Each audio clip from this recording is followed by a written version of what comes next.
First time buyers కి మీరు suggest చేసేది అంటే what should be there first option? ఇల్లు కొనాలి అనుకుంటే నేను కాండో కొంటాను, టౌన్ హోమ్ కొంటాను, లేదా సింగిల్ ఫ్యామిలీ కొంటాను అని చూడొద్దు. ఫస్ట్ థింగ్ అసలు బేసిక్ క్రైటీరియా చూడాల్సింది ఏంటి? ఒక్కసారి ఇలా మీరు ఇల్లు తీసుకొని తర్వాత రేపు అమ్ముతామంటే it's not going to work out అండి. ఇండియన్స్ కొనేటప్పుడు చాలా మందికి ఒక అన్సర్టనిటీ ఉంటుంది. నేను H1B మీద ఉన్నాను, నేను కొనాలా వద్దా అని ముందుకి వెనక్కి వెళ్తూ ఉంటారు, బ్యాక్ అండ్ ఫోర్త్ నడుస్తూ ఉంటాయి.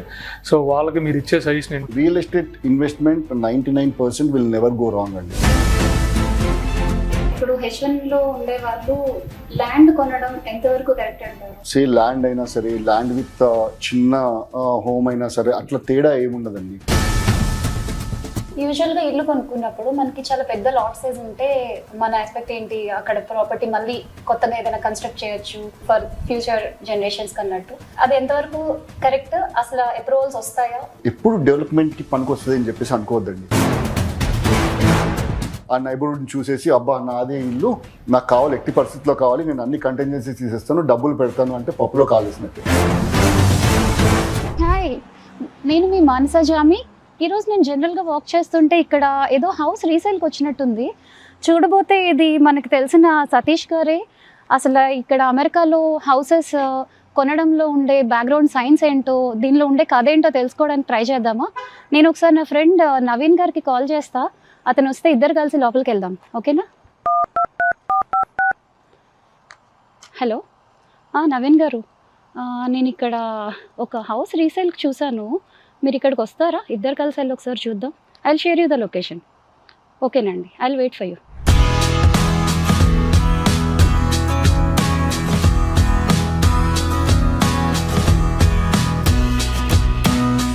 హాయ్ అండి మనస గారు, హాయ్ కాల్ అండి. చేశారు? అదేనండి, నేను ఒక హౌస్ గురించి చెప్పాను కదా, ఇదే. లోపలికి వెళ్ళి మాట్లాడదామా? సతీష్ గారు ఉన్నారు కదా. ఓ యా, మన సతీష్ గారు Yeah, బాగా తెలుసు. Yeah. సో వెళ్ళి మాట్లాడదాం. డెఫినెట్ గా మనకి Yeah. హెల్ప్ చేస్తారు, గైడ్ చేస్తారు. ఫస్ట్ టైం బయర్స్ ఎలా ఏమేమి జాగ్రత్తలు తీసుకోవాలంటో మనం మాట్లాడి తెలుసుకుందాం. ఫస్ట్లీ అండి, I would like to say thanks to Suman USA TV channel. I'm so privileged and honoured to be part of this chit chat అండి. మనం ఇప్పుడు కరెంట్లీ సియాటల్, వాషింగ్టన్లో ఉన్నాము. సో వీళ్ళు వచ్చేసి లైక్ బాతల్ ప్రైమ్ లొకేషన్లో లిస్ట్ చేసాము. అండ్ ఇది వచ్చేసి 2011 బిల్ట్ అండ్ 3 bedroom 2.5 bath. ఈ లొకేషన్ వచ్చేసి ప్రైమ్ లొకేషన్ ఎందుకంటే అండి, ఇది మనకి హిందూ టెంపుల్కి చాలా దగ్గర ఉంది. అండ్ ఆల్సో లైక్ హైవేస్కి దగ్గర ఉంది. 6 acres మైనస్ పార్క్ చాలా దగ్గర ఉంది. అండ్ ఆల్సో ఇదంతా కూడా ఈ లొకేషన్, ఈ స్పెసిఫిక్ ఈ కమ్యూనిటీ వచ్చేసి అండి ఆల్మోస్ట్ 100 homes ఉన్నాయి. అండ్ దీంట్లో ఇది వచ్చేసి kids and family friendly neighbourhood అండి. సో అందుకని చెప్పేసి literally this is one of the prime locations. And I sold like adjacent home for a very high price, 1.34 million కమ్మానండి. So with respect to that we listed this house. Manasa garu, Satish garu, ఇది మనకి ఇప్పుడు ఇళ్లలో single family, condos, multi family ఇలా ఉంటాయి కదా, so వాటి గురించి కొంచెం అర్థమయ్యేటట్టు చెప్తారా? మనకి టైప్స్ ఆఫ్ హోమ్స్ అంటే అండి, ఫస్ట్ కాండోస్. కాండోస్ ఏంటంటే అంటే ఇప్పుడు మనకి అపార్ట్మెంట్స్ మనం ఉంటాం కదా, ఆ అపార్ట్మెంట్స్ని ఓన్ చేస్తే కాండోస్ అంటారు, కాండోమినియమ్స్ అంటారు. అదేంటంటే that is very very good for affordability. అంటే లైక్ చాలా తక్కువ ప్రైస్కి వస్తుంది. కానీ ఏంటంటే you don't own that, literally you own it, but technically HO owns it. Next అదేంటంటే జస్ట్ మన అపార్ట్మెంట్ ఒక పెద్ద బిల్డింగ్లో ఒక 10 units ఉంటే లైక్ ఒక unit you are owning it, but you are not really owning the land there. అది కాండోమినియం అండి. నెక్స్ట్ వచ్చేసి టౌన్ హోమ్. టౌన్ హోమ్ ఏంటంటే మీరు యూఆర్ షేరింగ్ ద వాల్స్. ఒక బిల్డింగ్లో ఒక 6-7 ఇల్లులు ఉంటాయి, దాంట్లో లైక్ ఆ షేరింగ్ వాల్స్ ఉంటాయి. కాకపోతే అక్కడ ఏంటంటే కింద నుంచి పై దాకా మీరు ఓన్ చేస్తారు. లైక్ కాకపోతే అది 3 storied, లైక్ 2 storied ఉంటుంది. కింద నుంచి పై దాకా కింద like most of the town homes will have like parking first floor and second floor అలా ఉంటాయి టౌన్ హోమ్స్. కాకపోతే హౌసెస్ లో మనం ఏమైనా రెనోవేషన్స్ చేసుకోవాలంటే అది మన చేతిలో. Yeah, I'll come, that's a good question అండి. ఏంటంటే టౌన్ హోమ్స్ లో మీకు ఏదైనా అంటే లైక్ ఇంటీరియర్ కాదు, మీరు బయట ఏవి చేయలేరండి. ఎందుకంటే ఇట్స్ లైక్ మీకు హెచ్ఓ రూల్స్ కానీ పర్మిషన్స్ కానీ తీసుకోవాల్సి వస్తుంది. అండ్ సింగిల్ ఫ్యామిలీ హోమ్ ఏంటంటే లైక్ కంప్లీట్లీ ఇండిపెండెంట్. అది మీరు ఓన్ చేస్తారు. లిటరలీ లైక్ మీకు ఏ కనెక్షన్స్ ఉండవు వాల్స్కి, ఎవరి ఇబ్బంది ఉండదు. మీకు ఎక్కువ ఉంటాయి హెచ్ఓ రిస్ట్రిక్షన్స్, బట్ ఎక్కువగా టౌన్ హోమ్కి కాండోమినియన్స్కి ఉన్న రిస్ట్రిక్షన్స్ కానీ HOA ఫీజ్ కానీ ఎక్కువగా ఉండదు సింగిల్ ఫ్యామిలీ హోమ్స్. దాని తర్వాత మల్టీ ఫ్యామిలీ హోమ్స్ అని ఉంటాయి. మల్టీ ఫ్యామిలీ హోమ్స్ అంటే లైక్ ఒకటే బిల్డింగ్లో you are owning the entire building. ఒక యూనిట్లో మీరు ఉంటారు, ఒక 2-3 units రెంట్కి ఇచ్చుకుంటారు మల్టీ హోమ్. లేదా లైక్ అగైన్ 2-3 యూనిట్స్ మీరు కంప్లీట్లీ కూడా రెంట్కి ఇచ్చుకోవచ్చు, డిపెండింగ్ అపాన్ లైక్ ఆ లొకేషన్ ఏరియా బట్టి ఎన్ని యూనిట్లకి మీరు లైక్ రెంట్కి ఇచ్చుకోవచ్చు, మీరు ఉండాలా లేదా అనేది కూడా rules we have to follow అండి. సో ఫస్ట్ టైం బయర్స్కి మీరు సజెస్ట్ చేసేది అంటే what should be there first option? Like first time home బయర్స్కి ఎలా ఉంటుందంటే depending upon your financial stability. మీకు అసలుకి ఎవరైనా సరే ఇల్లు కొనాలి అనుకుంటే నేను కాండో కొంటాను, టౌన్ హోమ్ కొంటాను, లేదా సింగిల్ ఫ్యామిలీ కొంటాను అని చూడొద్దు. ఫస్ట్ థింగ్, మీకు ఫైనాన్షియల్లీ మీకు ఎంత స్టెబిలిటీ ఉంది, మీకు ఒకవేళ 1 మిలియన్ దాకా స్టెబిలిటీ ఉందా, 500 దాకా స్టెబిలిటీ ఉందా, 1.5 మిలియన్ దాకా స్టెబిలిటీ ఉందా. ఎందుకంటే కాండోస్ చాలా తక్కువకి వస్తాయి ఎఫోర్డబిలిటీ. కానీ again as I told you, condos ఏంటంటే you're not owning the entire, HO restrictions చాలా ఉంటాయి దాంట్లో. సో ఫస్ట్ మీ ఫైనాన్షియల్ స్టెబిలిటీ చూసుకోవాలి. సో సే లైక్ ఇక్కడ మన ఎస్పెషల్లీ ఇక్కడ మన బాతల్, రెడ్మండ్ లేదా మన బెల్యూ ఇలాంటి ఏరియాలలో మీకు ఒక సింగిల్ ఫ్యామిలీ హోమ్ కొనాలంటే మినిమం 1 మిలియన్ అండ్ అబోవ్ ఉంటుందండి. దాని లోపల తక్కువ కావాలంటే మీకు బెటర్ హోమ్స్ అంటే లైక్ సే 2000 కానీ 2005 బిల్ట్ అబోవ్ కావాలి అంటే single family homes minimum 1 million ఉంటాయండి. సో అందుకనే ఫస్ట్ ఫ్యామిలీ మీకు ఫైనాన్షియల్గా మీరు ఎంతవరకు మీరు పెట్టగలుగుతారో అది అర్థం చేసుకున్న తర్వాత టైప్ ఆఫ్ హోమ్స్కి వెళ్ళాలి. So that is what I. It's very good point అండి. Thank you. అండ్ మరి అలా మనం ఏమైనా ఒక కాండోనియం తీసుకున్నాం అనుకోండి, ఇప్పుడు రేపొద్దున అది మనం అమ్మాలనుకుంటే మనకుండే ప్రాబ్లమ్స్ కానీ లేకపోతే అలా ఏమైనా ఉంటుందా? అంటే condominiums because they are shared walls and everything is sharing right. So good అండి. కాండోమినియమ్స్ ఎప్పుడైనా సరే అండి, కాండోమినియమ్స్ మనకి హెచ్ఓ ఫీజ్ చాలా ఎక్కువ ఉంటుందండి. అంటే మనం కొని అమ్మాలి, ఇమీడియట్గా అమ్మాలి అంటే ఏదైనా కూడా కాండో అయినా సరే, టౌన్ హోమ్ అయినా సరే, సింగిల్ ఫ్యామిలీ అయినా you incur lot of expenses. At least ఒక 4-6% ఆఫ్ పర్చేస్ ప్రైస్ కానీ లిస్టింగ్ ప్రైస్ కానీ ఎక్స్పెన్సెస్ ఇన్కర్ చేస్తారు. అదే ఇంకా కాండోమినియం ఏంటంటే అండి, అమ్మడానికి వెళ్ళినప్పుడు చాలా మంది ఆలోచిస్తారు ఏంటంటే హెచ్ఓ ఫీజ్ చాలా ఉంటుంది దాంట్లో. రూఫ్ మెయింటెనెన్స్ అయినా సైడింగ్స్ అయినా అంతా హెచ్ఓ చేస్తుంది కాబట్టి HO fees almost like minimum $500 to $700 ఉంటుంది. సో కొనే వ్యక్తి కూడా ఆలోచిస్తాడు కదా, సో మంత్లీ మనకి అసలుకి ఏం రావట్లేదు, ఎందుకు మనం 500-700 పెట్టాలి అని చెప్పేసి. సో అందుకనే ఆ సేల్స్ కొంచెం బాగా డిలే అవుతాయండి. కానీ affordability wise condos are the best ones. So అమ్మాలనుకున్నప్పుడు కాండోస్ మాత్రం మీకు ఒకవేళ ఎక్కువ హెచ్ఓఎస్ ఉంటే మాత్రం అది చాలా ఛాలెంజింగ్గా ఉంటుందండి. ఓకే. సో ఇప్పుడు మీరు ఫైనాన్షియల్ స్టెబిలిటీ ఉండి ఒక ఫస్ట్ టైం ఇల్లు కొనుక్కోవాలి అంటే అసలు బేసిక్ క్రైటీరియా చూడాల్సినవి ఏంటి? ఫస్ట్ టాప్ 3 or 5 ఉంటాయి కదా. ఫైనాన్షియల్ స్టెబిలిటీ ఉంది, నేను ఇల్లు కొనాలనుకుంటున్నా, సో దాంట్లో నేను చూడాల్సిన ఫస్ట్ ఏంటి? సో అంటే బ్యాంక్ అప్రూవల్స్ అంటారు, లేకపోతే ప్రీ అప్రూవల్స్ ఇలాంటివి కొన్ని ఉంటాయి కదా, వాటి గురించి కొంచెం. గుడ్ అండి. లైక్ ఫస్ట్ థింగ్ మనము మీ ఫైనాన్షియల్లీ స్టేబుల్ అన్న తర్వాత మీరు ప్రీ అప్రూవల్ లెండర్తో మీరు ఒక్కసారి కొలాబరేట్ అయ్యి you have to see how much you are affordable for, depending upon మన అసెట్స్ కానీ, మన లయబిలిటీస్ కానీ, మన డెప్స్ కానీ. ఒక లెండర్ ఏం చేస్తాడంటే మన ప్రీ అప్రూవల్ జనరేట్ చేస్తాడు depending upon all these aspects. మీ క్రెడిట్స్ని బట్టి, మీ అసెట్స్ని బట్టి, మీ లయబిలిటీస్ని బట్టి, మీ డెబిట్స్ని బట్టి they will generate okay you are going to be eligible for 1.5 million అని చెప్పేసి వాళ్ళు ప్రీ అప్రూవల్ ఇస్తారు. దట్స్ ద ఫస్ట్ స్టెప్ అండి, అది తీసుకోవాలి ఎప్పుడైనా సరే. To start for a home you should have a pre approval. వచ్చిన తర్వాత అండి like the other aspects is like మీకు ఏ నైబర్హుడ్లో తీసుకోవాలి అనేది మీరు లొకేషన్స్ ఫైనలైజ్ చేసుకోవాలి. ఫస్ట్ థింగ్ వచ్చేసి మనకి ఇక్కడ క్రైమ్ రేట్ ఒకవేళ ఓకే ఇక్కడ క్రైమ్ ఫ్రీ ఉందా లేదా, ఈ లొకేషన్లో are we good with our kids, సేఫ్గా ఉంటుందా లేదా. నెక్స్ట్ థింగ్, ఈ లొకేషన్ నుంచి మన కమ్యూట్ ఎలా ఉంటుంది. సే లైక్ మీరు వచ్చేసి మీరు వర్క్ చేసేది వచ్చేసి రెడ్మండ్లో వర్క్ చేస్తున్నారు, మీ ఇల్లు వచ్చేసి ఆర్లింగ్టన్లో ఉందండి. Almost 50 to 60 miles. ఆర్లింగ్టన్లో చాలా తక్కువ ఉంటాయి ఇల్లులు, కానీ commute is it real worth అంటే అది it all depends upon your requirements. నాకు పెద్ద ఇల్లు కావాలి, నేను చాలా హ్యాపీగా ఉండాలి, కమ్యూట్ నాకు ప్రాబ్లం లేదంటే you can go to Marysville, Arlington, up north. లేదు నాకు commute is like very difficult, నేను డబ్బులైనా ఎక్కువ పెడతాను కానీ నేను కమ్యూట్ చేయను అన్నప్పుడు you have to go with the location where it is very near to your office అండి. అంటే like commute plays a very major role అండి. ఓకే, కమ్యూట్ అయినా సరే, సేఫ్టీ అయినా సరే, మీ నైబర్హుడ్ బేసికల్లీ ఇల్లు కొంటా అన్నప్పుడు మీరు షై ఫీల్ కాకుండా ఒక 10 మందిని పింగ్ చేయాలి, డోర్ వెళ్ళి నాక్ చేయొచ్చు. You can like just you can introduce yourself and then ask them, hey మేము ఇక్కడ మూవ్ అవుదాం అనుకుంటున్నాము, can you please share your experiences. So ఇవన్నీ యూ హ్యావ్ టు, ఇది ఎందుకంటే it's a big, I don't say primary home is an investment అండి, but it's a commitment. ఒక్కసారి ఇలా మీరు ఇల్లు తీసుకొని తర్వాత రేపు అమ్ముతామంటే it's not going to work out అండి. రియల్ ఎస్టేట్లో ఎప్పుడైనా సరే మనకి ఒక 4 to 5 years of tenor okay, అందుకని చాలా కేర్ఫుల్గా సెలెక్ట్ చేసుకోవాలి. ఈ సెలెక్షన్ చేసుకునే దాంట్లో ఏజెంట్ రోల్ చాలా ఉంటుంది. అందుకే మనకి ఎంత నాలెడ్జ్ ఉన్నా కూడా రియల్ ఎస్టేట్లో we have to really consult a real very good real estate and local real estate agent, get all the knowledge and then proceed అండి. మీరు తొందరపడి ఏదో నాకు ఇక్కడ తీసేసుకోవాలి, ఇవాళ నాకు అవసరం లేకపోతే రేపు అమ్ముకుందాము అనుకుంటే ఇట్స్ నాట్ గోయింగ్ టు, మన స్టాక్స్ లాగా కాదండి రియల్ ఎస్టేట్ ఎప్పుడైనా సరే. ఇప్పుడు పిల్లలు స్కూల్ డిస్ట్రిక్ట్స్ అవి చూస్తారు కదండి ఇల్లు కొనుక్కున్నప్పుడు. ఐ మీన్ యాజ్ ఇఫ్ ఇప్పుడు మన కిడ్స్ లేకపోవచ్చు, ఫ్యూచర్లో ఉండొచ్చు ఆ ఫ్యామిలీకి. So how much weightage they have to give for school districts and all? Very good question అండి. ఇప్పటిదాకా తను అడిగిన దానికి ఇది ఫాలోఅప్ క్వశ్చన్ అండి. యాక్చువల్లీ మనం డిసైడ్ చేసుకున్న దాంట్లో ఇల్లు తీసుకోవాలి అనే డెసిషన్ దాంట్లో స్కూల్ అనేది it place a very major role అండి. కానీ again that should be kind of మనం స్మార్ట్ డెసిషన్ తీసుకోవాలనుకుంటే, ఫర్ ఎగ్జాంపుల్ బాతల్ వర్సెస్ లిన్వుడ్. లిన్వుడ్ వచ్చేసి మీకు ఇక్కడ నుంచి ఒక 8 miles ఉంటుందండి. సే ఒక ఫ్యామిలీ ఇద్దరు, అంటే I'm giving a real live scenario just with an example. మనకేంటంటే ఇక్కడ బాతల్లో మీరు ఇక్కడ నార్త్ క్రీక్ హై స్కూల్ దగ్గర ఇల్లు కొనాలనుకుంటే, సో ఒక 2500 కానీ 3000 square feet ఇల్లు కొనాలనుకుంటే 1.6 million అవుతుంది. ఎందుకు? Because of the 10 rating schools. ఏరియాలో రెసిడెన్షియల్ మార్కెట్ అంతా పెరిగింది because of the schools.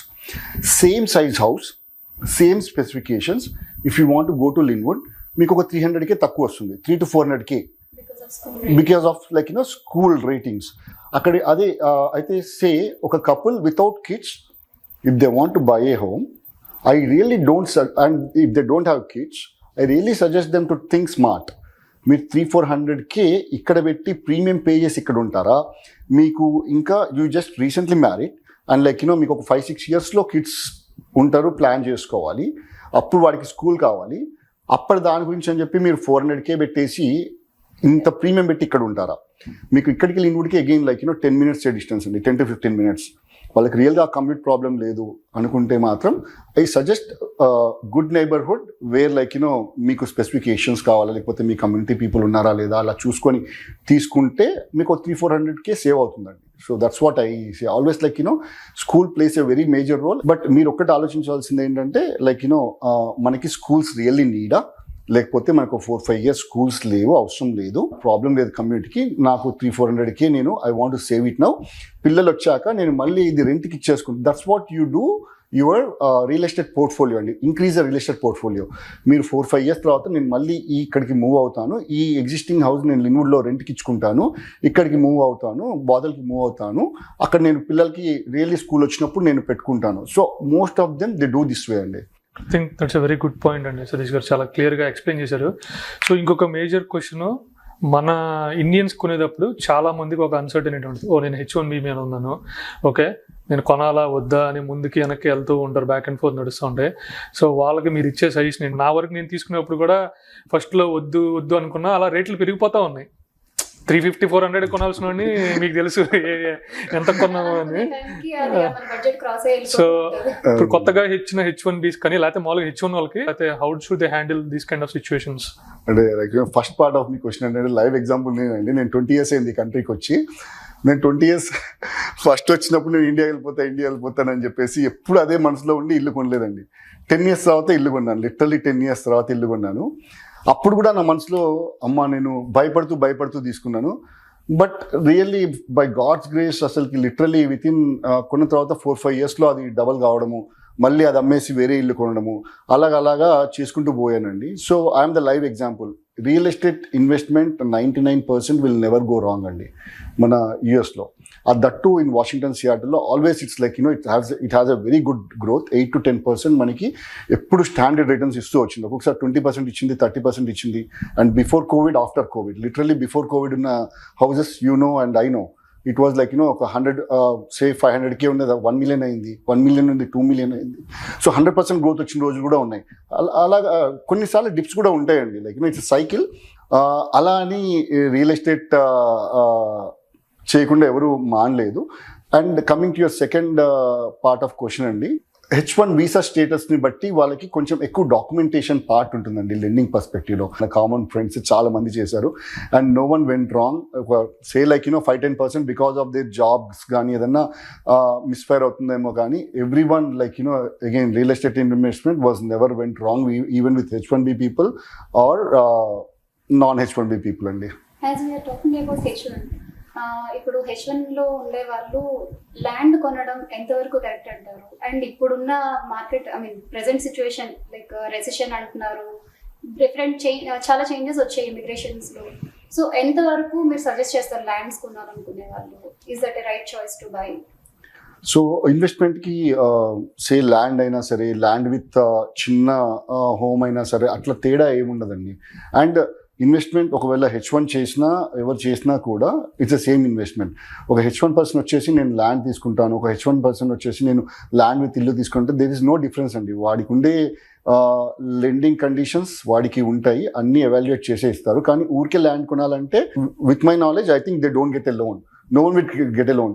Already దాంట్లో కొంచెం ఇల్లుండి లేదా దాంట్లో యూటిలిటీస్ ఉండి అలా ఉంటే లోన్ ఈజీ అవుతుంది. As per as my knowledge like only ల్యాండ్కి జనరలీ లెండర్స్ ప్రిఫర్ చేయరండి లోన్ ఇవ్వడానికి. సతీష్ గారు, ఇప్పటిదాకా ల్యాండ్ గురించి అది మాట్లాడాం కదా, ఇక్కడ నాకు క్వశ్చన్ అండి. యూజువల్గా ఇల్లు కొనుక్కున్నప్పుడు మనకి చాలా పెద్ద లాట్ సైజ్ ఉంటే మన ఆస్పెక్ట్ ఏంటి, అక్కడ ప్రాపర్టీ మళ్ళీ కొత్తగా ఏదైనా కన్స్ట్రక్ట్ చేయొచ్చు, ఇంప్రూవ్ చేసుకోవచ్చు ఫర్ ఫ్యూచర్ జనరేషన్స్ అన్నట్టు. అది ఎంతవరకు కరెక్ట్? అసలు అప్రూవల్స్ వస్తాయా? గుడ్ క్వశ్చన్ అండి. ఇది మన వాళ్ళు ఏంటంటే చాలామంది అంటే లాట్ చూడంగానే పడిపోతారు, అమ్మా ఇది ఇంత పెద్ద లాట్, ఇక్కడ మేము ఒక 2-3 సింగిల్ ఫ్యామిలీ హోమ్స్ కట్టేద్దాము, లేదా ఒక 10 మల్టీ ఫ్యామిలీ హోమ్స్ కడదాము, లేదా టౌన్ హోమ్స్ కట్టేసి అమ్మేద్దాము, మిలియనీర్స్ అయిపోదాము అని చెప్పేసి అనుకుంటారు. కానీ ఇట్స్ నాట్ కరెక్ట్ అండి. ఎప్పుడైనా ఒక లాట్ అనేది ఉంటే, లాట్ విత్ యూటిలిటీస్ కానీ ఒక చిన్నిల్లు ఉంటే అది మనకు ఎప్పుడు డెవలప్మెంట్కి పనికి వస్తుంది అని చెప్పేసి అనుకోవద్దండి. మనకి ఫీజిబిలిటీ స్టడీ చేసిన తర్వాత మనకి ఆ ఐడియా వస్తుంది అనమాట. They will give like in and out report where okay దీంట్లో కన్స్ట్రక్ట్ చేయొచ్చు, ఇక్కడ కన్స్ట్రక్షన్ చేయొద్దు, ఇది ఒక 2-3 acres లాట్ ఉంది, 2-3 acres లాట్లో ఇక్కడ చిన్న స్ట్రీమ్ ఉంది, ఇక్కడ మీరు వెట్ ల్యాండ్స్ ఉన్నాయి, ఇక్కడ కన్స్ట్రక్షన్ చేయొద్దు, ఇక్కడ చేయొచ్చు, చేస్తే ఎన్ని చేయొచ్చు, ఒకవేళ ఇది చేస్తే సింగిల్ ఫ్యామిలీ హోమ్ చేయొచ్చా, లేకపోతే మిక్స్డ్ జోనింగ్కి పర్మిషన్ ఉందా, ఇవన్నీ కూడా మనకి ఆ ఫీజిబిలిటీ స్టడీలో మ్యాక్సిమం ఇన్ఫర్మేషన్ వస్తుందండి. అంటే feasibility study is a contingency. Basically ఆ కంటెంజెన్సీ అనేది పెట్టి మనం ఆఫర్ సబ్మిట్ చేసినట్టు అయితే మనకి బ్యాక్అవుట్ కావడానికి చాలా హెల్ప్ అవుతుంది. So very good point touch చేశారండి. సో అదే నేను యాక్చువల్గా మీరు చాలా కాలం నుంచి తెలుసు, లైక్ యువర్ ఫ్రెండ్స్ అండ్ చాలా క్లోజ్ చేస్తుంటారు. బోతలో నాకు తెలిసి you are one of the key member like okay real estate ఏజెంట్లో. సో మన మానస గారికి లైక్ మీలాంటి ఏజెంట్స్ని తీసుకుంటే like what sort of services you will provide and what is the difference that you make? అండి, థ్యాంక్స్ ఫర్ యువర్ అప్రిసియేషన్. నేను రియల్గా బాతుల్లో నేను 3 years బ్యాక్ స్టార్ట్ చేశాను. యాజ్ యూ నో 3.5 years అవుతుంది. యాజ్ అన్ ఏజెంట్ నేనేం చేస్తానంటే like not just identifying the property అండి, అది ఇప్పుడున్న సోషల్ మీడియాకి మీ అంతా మీరే ఐడెంటిఫై చేసుకోవచ్చు. But what is that I can bring on to the table, మీకు how can I show the difference అనేది ఐ విల్ డూ ఇట్ అండి. Like right from identifying the property, మీకు every step of sale like identify చేసిన తర్వాత 5 daysలో మీరు lending application submit చేయాలండి. This is a process. Generally 5 daysలో లెండింగ్ అప్లికేషన్ సబ్మిట్ చేయాలి. ఆ లెండర్ని కూడా I'll try to make sure that I'll give best lenders who can give you the best rate of interest. దాని తర్వాత నెక్స్ట్ స్టెప్ వచ్చేసి home inspection అండి. Home ఇన్స్పెక్షన్ని మనం చాలా మంది అనుకుంటారు ఇది పార్ట్ ఆఫ్ కంటిన్యూసెస్ అండి. I'll come back to the contingency. Home ఇన్స్పెక్షన్లో నేను I'll give you few of the home inspectors. మీకు నచ్చినట్టు అయితే వాళ్ళ త్రూ వెళ్ళొచ్చు, లేదా just like lender you can choose your own. Even కొత్త ఇంటికి కూడా ఇన్స్పెక్షన్స్ చేస్తారండి? చేయిస్తారండి, చెప్తాను. I'll just come to that point. మనకి ఆ హోమ్ ఇన్స్పెక్షన్లో నేను I'll be part of that. And then like ఆ home inspection contingency, home inspection results వచ్చిన తర్వాత బేస్డ్ ఆన్ దట్ అసలు మనం ఇల్లు తీసుకోవాలా వద్దా అనేది I with my great experience I just help you out on that part. ఆ హోమ్ ఇన్స్పెక్షన్ అయిపోయిన తర్వాత అప్రైజల్ అండి. అప్రైజల్లో కూడా I'll be coordinating with the lender. And also I'll be collaborating with listing agent and escrow and try to make sure that akkada kuda help chestandi. Dan tarvata till you get the keys, final keys, I'll make sure that end to end process lo I'll be there in my part. On top of everything andi, I'll make sure that meeku nachina illu the best price negotiate చేయడానికి సహకరిస్తానండి. And I'm like very proud that I feel very proud that I'm the best negotiator అండి. So that is one part. So coming to contingencies అండి, ఎప్పుడైనా ఇల్లు తీసుకుంటున్నప్పుడు మనకి మేజర్గా 3-4 contingencies ఉన్నాయండి. మేజర్లీ 3 ఉంటాయి. దాన్ని ఒకవేళ ల్యాండ్ పక్కన పెడితే మేజర్లీ 3 ఉంటాయండి. One is like financial contingency, next one is appraisal contingency, దాని తర్వాత హోమ్ ఇన్స్పెక్షన్ కంటింజెన్సీ అండి. ఫైనాన్షియల్ కంటింజెన్సీ ఏంటంటే ఇప్పుడు మీకు మీరు ఒక ఇంటికి ఆఫర్ పెట్టారు, ఒక 1.5 million ఆఫర్ పెట్టారు, కానీ మీ లోన్ మీకు 1.2 వచ్చింది, ఓకే, అండ్ 300K మీరు డౌన్ పేమెంట్ చేస్తున్నారు. So you are eligible. Just think the other way around. So 1.5 millionకి మీరు 300 డౌన్ పేమెంట్ చేస్తున్నారు, కానీ మీకు లోన్ వచ్చేసి 1 millionకి వచ్చింది. ఈ కంటిన్యూసీ మీరు పెట్టకపోతే మీరు ఆ difference of amount me pocket నుంచి తీసుకురావాలి. లోన్ ఒకవేళ గిట్ట 1.1K వచ్చింది అనుకోండి, 300 కాదు, అప్పుడు మీరు రెస్ట్ ఆఫ్ ద మనీ మీరు మీ పాకెట్ నుంచి తీసుకురావాలి. ఒకవేళ మీ దగ్గర ఆ డౌన్ పేమెంట్ లేకపోతే మీరు ఇచ్చిన ఎర్నెస్ట్ మనీ మీరు లూజ్ అవుతారు. So that is like very important. అందుకనే మీరు ఎప్పుడైనా సరే మీకు ప్రీ అప్రూవల్, మీకు ఇప్పటిదాకా చెప్పినట్టుగా ప్రీ అప్రూవల్ అనేది వెరీ వెరీ ఇంపార్టెంట్. మీరు ఎంత ఫైనాన్షియల్గా మీరు ఎలిజిబుల్లా అనేది మీరు కనుక్కోవాలి. సో ఇది పెడితే ఫైనాన్షియల్ కంటింజెన్సీ పెడితే ఫస్ట్ 21 days మీకు most of the times first 21 days మీకు ఫైనాన్షియల్ కంటింజెన్సీ ఉంటుంది. If you are very strong in financials, okay, నాకు ఒకవేళ గిట్ట లోన్ ఇంత రాకపోయినా సరే నాకు డౌన్ పేమెంట్ ఉంది 300-400K అంటే మీరు స్ట్రాంగ్గా అది తీసేయచ్చు. నెక్స్ట్ వచ్చేసి అప్రైజల్ కంటింజెన్సీ. అప్రైజల్ కంటింజెన్సీ అంటే ఏంటంటే అండి, మనం ఎప్పుడైతే లెండింగ్కి అప్లై చేస్తామో, లోన్కి అప్లై చేస్తామో, లెండర్ ఏం చేస్తాడంటే they will collaborate with appraisers, they will send those appraisals to our listed property. ఏం చేస్తారంటే ఈ ప్రాపర్టీకి ఇంత లోన్ ఇవ్వచ్చా, ఇది లీవబుల్ కండిషన్లో ఉందా, లేకపోతే దీనికి ఏమైనా ఛాలెంజెస్ ఉన్నాయా, రేపు పొద్దుగాల మేము లోన్ ఇస్తే ఈ ఇంటికి ఏమైనా problems, everything he will evaluate the price of that house and then finally appraisal report అనేది లెండింగ్ టీమ్కి పంపిస్తారండి. ఆ అప్రైజల్ రిపోర్ట్లో ఏమన్నా ఇష్యూస్ ఉన్నాయనుకోండి, మీకు ఓకే ఇవి కరెక్ట్ చేస్తేనే లోన్ ఇస్తాము అని చెప్పి వస్తుంది. అప్పుడు సెల్లర్ ఒకవేళ గిట్ట లేదు నేను చేయలేను ఇవి అనుకోండి, చేయలేను అన్నాడు అనుకోండి, you will be losing your earnest money. సో అందుకే ఎప్పుడైనా అప్రైజల్ కంటింజెన్సీ పెట్టి సబ్మిట్ చేస్తే అప్రైజల్లో ఏమన్నా ఇష్యూస్ ఉంటే you can back out all the time and you will get your earnest money back. లేదంటే you will be risking your earnest money. So always మనకి ఒకవేళ న్యూయర్ హోమ్స్ ఉంటే మనకి మీ ఏజెంట్ ఎక్స్పీరియన్స్తో చెప్పొచ్చు ఇది ఓకే ఫైనాన్షియల్ కంటింజెన్సీ కాకుండా అప్రైజల్ కంటింజెన్సీ పెట్టాలా వద్దా. ఆ ఎక్స్పీరియన్స్తో మీరు literally you can remove that appraisal contingency. ఒకవేళ మీ ఏజెంట్ ఒకవేళ అప్రైజల్కి ఇది ప్రాబ్లం ఉండొచ్చు, మనం అప్రైజల్ కంటింజెన్సీ పెట్టాలంటే please listen to him and appraisal contingency పెట్టండి. థర్డ్ వన్ వచ్చేసి one of the important one is home inspection అండి. మనము పాత ఇల్లులు జనరల్లీ మనం వెళ్ళినప్పుడు మనం తొందరపడి నాకు ఇది చాలా నచ్చింది, ఎమోషనల్గా కనెక్ట్ అవుతామండి. అప్పుడప్పుడు ఇంట్లో మనం చూడంగానే కొంచెం ఎమోషనల్గా కనెక్ట్ అవుతాం. కనెక్ట్ అయిపోయి నాకు ఏదైనా సరే నాకు ఇల్లు కావాలి, ఏదో పైన రంగుల స్టేజింగ్ని చూసేసి మీరు ఏంటంటే పైన రంగుల స్టేజింగ్ కానీ లేదా ఆ నైబర్హుడ్ని చూసేసి అబ్బా నాదే ఇల్లు నాకు కావాలి, ఎట్టి పరిస్థితిలో కావాలి, నేను అన్ని కంటింజెన్సీ తీసేస్తాను, డబ్బులు పెడతాను అంటే పప్పులో కాలేసినట్టే. ఏంటంటే హోమ్ ఇన్స్పెక్షన్లో మీకు కనిపించింది కాకుండా మీకు ఇంకా చూడవలసింది ఏంటంటే ఫౌండేషన్ ఇష్యూస్ ఏమన్నా ఉన్నాయా, లేదా రూఫ్ ఏమన్నా లీక్ అయిందా, ప్లంబింగ్ ఇష్యూస్ ఏమన్నా ఉన్నాయా, ఎలక్ట్రికల్లీ రియల్గా ఏమైనా ప్రాబ్లమ్స్ ఉన్నాయా, ఇవన్నీ కూడా మీకు విజువలైజ్గా కనిపించదు ఎప్పుడు. You always need a home certified home inspector where he has to evaluate. యాటిక్లోకి వెళ్తాడు, వాడు మొత్తం చూస్తాడు ఏమైనా లీక్స్ ఉన్నాయని చెప్పేసి, ఫౌండేషన్కి వెళ్తాడు క్రాక్స్ ఏమన్నా ఉన్నాయా అని చెప్పి చూస్తాడు, అవన్నీ రిపోర్ట్లో చూస్తాం. మనకి పైనంతా బాగుంది ఇల్లు, కింద ఫౌండేషన్ క్రాక్స్ ఉన్నాయనుకోండి, మీకు అనవసరంగా $30,000-40,000 పడుతుంది అది సెట్ చేయించుకోవడానికి. సో అందుకే ఎప్పుడైనా సరే హోమ్ ఇన్స్పెక్షన్ ఒకవేళ ఇట్లా వెరీ ఓల్డ్ హౌస్ అవుతే వితౌట్ హోమ్ ఇన్స్పెక్షన్ మనము తొందరపడి వెళ్ళొద్దు.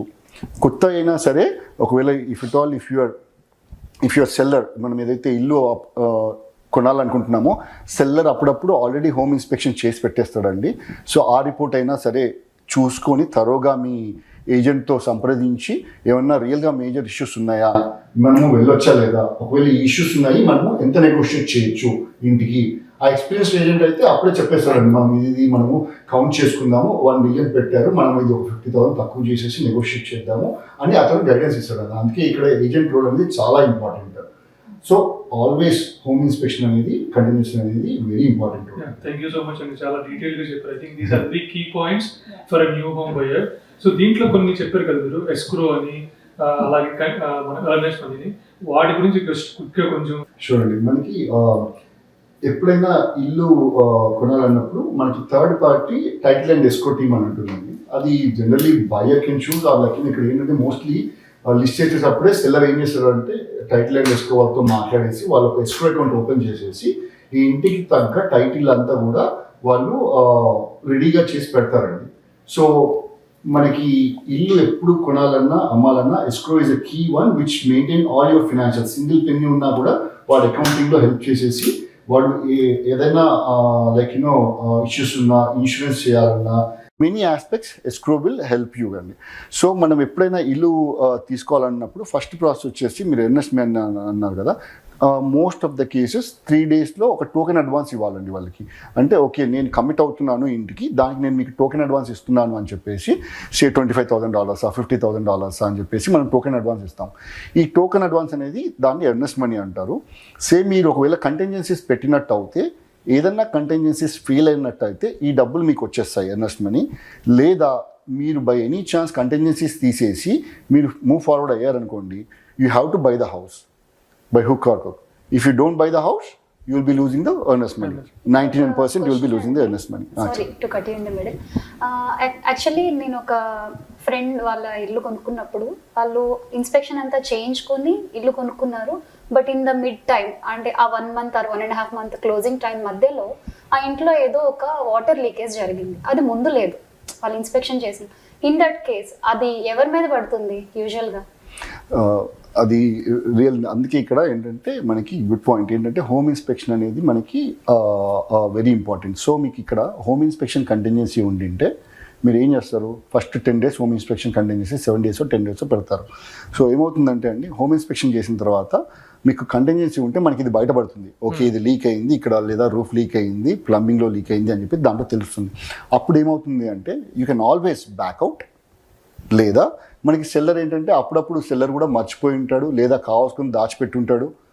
Weed never know, right? So inspection చేసినప్పుడు మనకి ఇది బయటపడింది. అప్పుడు మీకు హోమ్ ఇన్స్పెక్షన్ కంటిన్యూన్సీ ఉంటే you can always back out and you will get back your earnest money. లేకపోతే ఏమవుతుందంటే లైక్ యూనో మీకు హోమ్ ఇన్స్పెక్షన్ కంటిన్యూన్సీ లేకపోతే వచ్చినట్టు మీరు ఇల్లు కొనాల్సిందే. హోమ్ ఇన్స్పెక్షన్ కంటిన్యూన్సీ ఉన్నప్పుడు మీరు బ్యాక్అవుట్ అవుతే మీకు డబ్బులు వస్తాయి. బ్యాక్అవుట్ కాకుంటే you can always go back to seller, hey మాకు డ్యామేజ్ వచ్చింది, మీరు we didn't see in your reports. మనకి Form 17 అని ఉంటుందండి, అక్కడ వాళ్ళు డిస్క్లోజ్ చేయాలి లాస్ట్ 5 yearsలో మనకి ఇంటికి ఏమన్నా ఇష్యూస్ ఉండి, లేదా ఇంటికి ఏదైనా మేజర్ ఇష్యూస్ ఉంటే they have to report it. ఏదైనా మోడిఫికేషన్స్ చేసినా ఏదన్నా కూడా Form 17లో మనము రిపోర్ట్ చేయాల్సి వస్తుంది. సో దాంట్లో వాళ్ళు రిపోర్ట్ చేయలేదు, ఓకే, అండ్ మనం హోమ్ ఇన్స్పెక్షన్లో మనకు బయటపడింది. అప్పుడు మనము 2 options, either back out or we can go back and renegotiate with seller. Hey we see these issues, నాకు దీనికి ఒక $100,000 నువ్వు క్రెడిట్ ఇస్తావా, లేదా $50,000 క్రెడిట్ ఇస్తావా, లేకపోతే నేను బ్యాక్అవుట్ అవుతాను.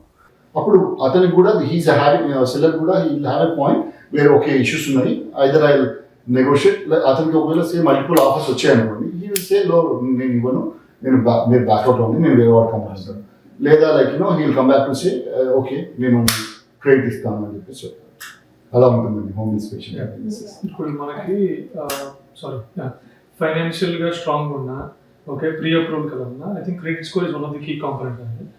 Credit score plays major role అండి. మనం ఇల్లు కొనడానికి వెళ్ళినప్పుడు credit score plays major role. మనం ఏంటంటే ఇట్స్ అ ప్రీ ప్లాన్. మనము ఒక పెద్ద you know it's kind of an investment కానీ లేదా ప్రైవేట్ హోమ్ తీసుకుంటున్నప్పుడు we have to make sure that మన credit score is always like you know, కొంతమంది లెండర్ 720 అబోవ్ చూస్తారు, కొంతమంది 750 అబోవ్ చూస్తారు, ఐడియల్ కేసులో 780 చూస్తారు. సో ఇలా ఉంటే మీకు బెస్ట్ రేట్ ఆఫ్ ఇంట్రెస్ట్ వస్తుందండి. ఎక్కువ క్రెడిట్ స్కోర్ ఉన్నప్పుడు బెస్ట్ రేట్ ఆఫ్ ఇంట్రెస్ట్ వస్తుంది. At the same time loan approval process చాలా ఈజీ అవుతుంది.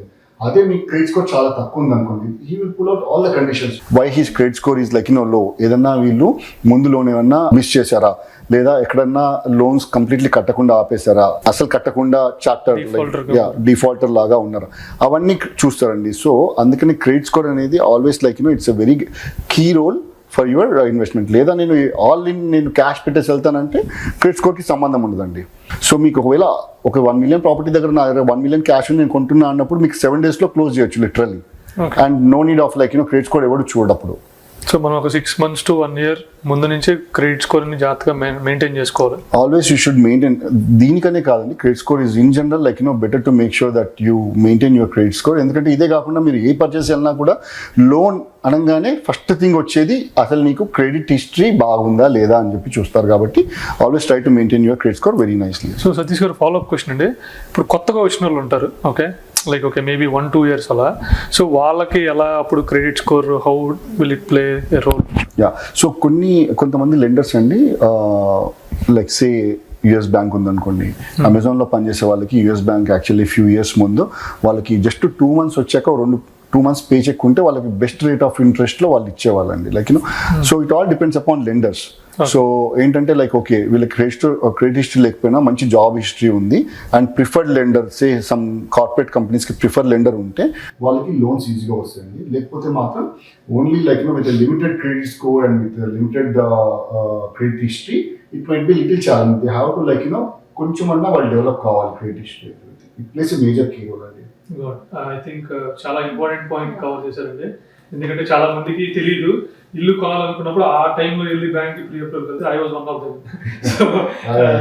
మనం అందరం అదే అనుకుంటాం. నేను ఇక్కడ ఆల్మోస్ట్ లైక్ అంటే ఒక లైవ్ వచ్చినారండి, ఒకతను లైక్ 10 years ఉన్నాడు ఇక్కడ, 10 years ఉన్నాడు. ఓకే నాకు అసలు ఏ ఇబ్బంది లేదు, నాకు నేను వెళ్ళేసి ఇల్లు కొనుక్కుంటా అని చెప్పేసి లైక్ నేను అప్లైడ్ లోన్ ఫైనల్ చూస్తే అతను క్రెడిట్ స్కోర్ తక్కువ ఉంది. ఎందుకు అని చూస్తే అతను ఒక $15 పేమెంట్ మిస్ అయ్యాడండి ఒకసారి. ఎప్పుడు $15 పేమెంట్ అయిన దానికి అతను కలెక్షన్స్కి వెళ్ళింది, ఇతను తెలియదు కూడా తెలియదు. లిటరల్లీ ఆ కలెక్షన్ ఏజెంట్స్ కాల్ చేసినప్పుడు he was in India and he could not able to take the calls and finally ఏమైంది, అతను లోన్ రిజెక్ట్ అయింది for small payment of $15. So credit history అనేది మీ క్రెడిట్ స్కోర్, క్రెడిట్ హిస్టరీ అనేది it place a major role when you want to buy a home or any other big things. So you have to make sure that మీ credit score అనేది monitor చేసుకుంటూ ఉండాలి ఇప్పుడు. Okay, yeah. So నాకు ఇంకొక last question ఉందండి. కాండోస్కి like okay assessment అది ఎలా సార్? మన సింగిల్ ఫ్యామిలీ హోమ్కి కాండోస్కి అసెస్మెంట్ డిఫరెన్స్ ఏముంటుంది? సో కాండోస్ అండి actually it's a very good point అండి. ఇది యాక్చువల్లీ ఎలాబరేటివ్గా ఆన్సర్ ఇవ్వాలంటే ఒక రోజు పడుతుంది దీనికి. సింపుల్గా నేను చెప్తాను అండి, కాండోస్ ఎప్పుడైనా సరే కాండోస్కి again experience agent is always important అండి. ఇక్కడ ఇన్ఎక్స్పీరియన్స్ ఏజెంట్ ఏమవుతుందంటే ఏదో ఇల్లు మీకు సైన్ చేపిచ్చేసి వెళ్ళిపోయే ఏజెంట్ మీరు చూస్ చేసుకోకండి. అతను రియల్గా ఎక్స్పీరియన్స్ ఉందా లేదా, వాళ్ళ జిల్లో రివ్యూస్ చూడండి, వాళ్ళ రియల్లీ ఎన్ని సేల్స్ చేస్తున్నారు, సిమిలర్ హోమ్స్ కాండోస్ ఎన్ని అమ్ముతున్నారు, అవి చూసి మీరు ఏజెంట్ని సెలెక్ట్ చేసుకోండి. ఒక లైవ్ ఎగ్జాంపుల్ అండి, లైక్ నాకు one of the buyer like one of the client he came to me and he asked me to sell one of the condo. Condor ఎందుకు అమ్ముతున్నారా బాబు కాండో, ఇప్పుడు తీసుకుంది జస్ట్ లైక్ లాస్ట్ ఇయరే కదా అంటే, he just came back to me and he said like మాకు కొన్నప్పుడు నాకు అసలు ఏజెంట్ ఏం చెప్పలేదండి స్పెషల్ అసెస్మెంట్స్ గురించి, రిస్ట్రిక్షన్స్ గురించి. ఇప్పుడు నేను కొన్న తర్వాత నాకు లిటరలీ నా స్పెషల్ అసెస్మెంట్స్ అని చెప్పేసి ఉంటాయండి. ఎవ్రీ 10 yearsకి హెచ్ఓ ఏం చేస్తారంటే ఇట్లాంటి కాండోమినియంస్కి స్పెషల్ అసెస్మెంట్స్ అని ఉంటాయండి. ఏంటంటే సైడింగ్స్ చేంజ్ చేయడం ఇర్రెస్పెక్టివ్, వాళ్ళు ఏం చేస్తారంటే వాళ్ళు యాంటిసిపేట్ చేసేసి ఓకే ఎవ్రీ 10 yearsకి వాళ్ళ బోర్డ్ మీటింగ్లో ఈ సైడింగ్స్ చేంజ్ చేస్తాము, ఈ రూఫ్ చేంజ్ చేస్తాము, ఈ ఫౌండేషన్ సెట్ చేస్తాము, లేదా ఇక్కడ లాన్స్ వేస్తాము, జిమ్ కడతాము, ఇలా డెసిషన్స్ తీసేసుకుంటారు.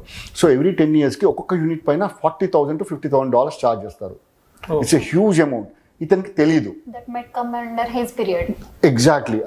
ఇతను 8th yearలోనే కొన్నాడు, 9th yearలో 10th yearలో ఇది పడింది. లిటరల్లీ వాళ్ళకి కొన్నదానికంటే 10% 500Kకి కొన్నారు, ఆల్మోస్ట్ 10% 50K సడన్గా పడిపోయింది. వీళ్ళు పే చేయకపోతే ఏమవుతుందంటే ఆ హెచ్ఐ ఒకవేళ 500 ఉందనుకోండి, ఈ 50,000 వాడు ఏం చేస్తాడంటే 30 years ఫ్రీ ఆఫ్ ఇంట్రెస్టో లేదో వెరీ మినిమల్ ఇంట్రెస్ట్కో ఇస్తాడు. అది ఏమవుతుంది, ఆ 50,000 30 yearsకి వేస్తాడు. వేసి మీరు ఎవ్రీ మంత్ $500 కట్టాలి అంటాడు. ఈ 500 ఇది కాస్త $1,000 అవుతుంది హెచ్ఓఏ. మీరు అమ్మడానికి వెళ్ళినప్పుడు $100,000 హెచ్ఓ అనగానే ఎవరు ముందటికి రారు. లిటరల్లీ అప్పుడు మనము we're in a screw up position. And on top of that మీరు చూడవలసింది ఏంటంటే కాండో కొంటున్నప్పుడు ఏమన్నా రెంటల్ రిస్ట్రిక్షన్స్ ఉన్నాయా. మనం ఇక్కడి నుంచి వేరే ఊరికి వెళ్ళిపోతున్నాము, అప్పుడు ఏం చేస్తామండి, రెంట్కి ఇచ్చుకునే కదా వెళ్ళాల్సింది, అమ్ముకొని అయితే వెళ్ళలేము. అమ్ముకోవాలంటే 4-5% ఛార్జెస్ అవుతాయి. మనం ఏం చేయాలి, రెంట్కి ఇచ్చుకొని వెళ్తాం. సడన్లీ వాడు అంటాడు, హెచ్ఓ అంటాడు, okay in our community we are not going to entertain any rentals. అప్పుడు ఏమవుతుందండి, ఇల్లు అమ్ముకోవాల్సిన పరిస్థితి తప్ప ఇంకేముండదు. అందుకే CCNRs అనేవి ఉంటాయండి, కోవెనెంట్స్ కండిషన్స్ అండ్ రిస్ట్రిక్షన్స్ అని చెప్పేసి కాండోమినియంస్కి మనకి CCNRs ఉంటాయి. We have to go through that document. ఒక ఎక్స్పీరియన్స్ ఏజెంట్ ఏం చేస్తాడంటే ముందే చెప్తాడు, ఓకే నువ్వు కాండో కొంటున్నావా, దీనికి అప్పుడు రెంటల్ రిస్ట్రిక్షన్స్ ఉన్నాయి. ఓన్లీ 15% ఆఫ్ ద కమ్యూనిటీ, ఒకవేళ 100 ఇల్లులు ఉన్నట్టు అయితే 100 కాండోమినియమ్స్ ఉంటే దాంట్లో ఓన్లీ 15% మాత్రమే మనము రెంట్ చేయొస్తుంది. దీంట్లో 16% ఉంటే కూడా మీకు ఎలా చేయండి. ఓన్లీ 100లో 15% ఉంటే ఓన్లీ 15% మాత్రమే, 15 houses మాత్రమే మనం రెంట్ చేయాలి. 16,000 ఎప్పుడు రెంట్ చేయాలండి, ఫస్ట్ రోడ్ వెళ్ళిపోతే 16th రోడ్ వస్తాడు. Otherwise you have to cell and go, which is very bad. దాని తర్వాత రెంటల్ క్యాప్ అని, ఇది రెంటల్ క్యాప్ అండి. రెంటల్ రిస్ట్రిక్షన్స్ ఏంటంటే కొంతమంది ఏం చెప్తారంటే ఓకే షార్ట్ టర్మ్ కి మేము రెంటల్ ఇవ్వద్దు, మీరు మినిమం 1 year అవుతూనే ఇవ్వాలి అట్లాంటి.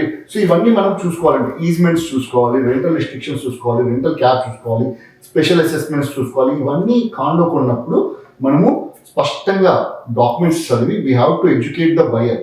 అదర్వైజ్ మీ కమిషన్ గురించి అని చెప్పేసి మీరు జస్ట్ ఏదో అంటగట్టేసి వెళ్ళిపోతే వాడు పాపం వాడికి ఇంకా మళ్ళీ బయటికి రాలేడు, అక్కడ ఉండలేడు.